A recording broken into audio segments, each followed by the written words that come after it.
The first thing that struck me was the wide array of people, the distances that some of the patient families had traveled to make use of this facility, and just how much they preferred staying in a facility like this as opposed to a kind of a cold hotel or an extended stay facility. Whereas this was much more home feeling, there was more resources available to them, more company than being in a hotel. The lady who was kind enough to talk to us was very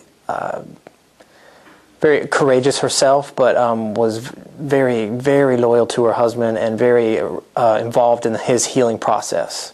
Sometimes to maybe the detriment to hers, but she was a very, very brave person. So that was very impressive.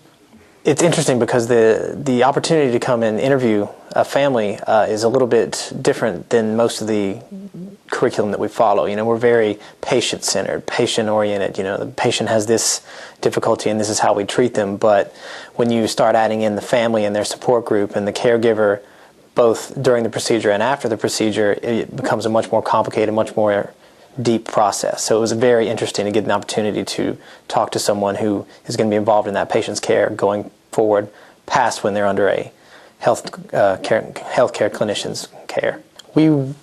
The two other young ladies that I came that night, and actually other classmates, were very, very interested to find the differences in speaking to a patient, which we're more used to, and then speaking to the family members of that patient, kind of get a 360-degree perspective on what that's like. And most of my other classmates were very touched by this experience and very concerned about whatever particular family they dealt with, the outcome of that care, and then the future for that family.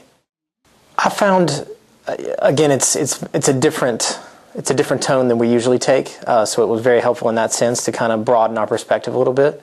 I found it was just an excellent reminder of kind of keeping ourselves aware that there's more to each patient we encounter than just the issue and just the disease that we see in front of us. There's a whole support system, a whole backstory that needs to be addressed to properly care for that patient.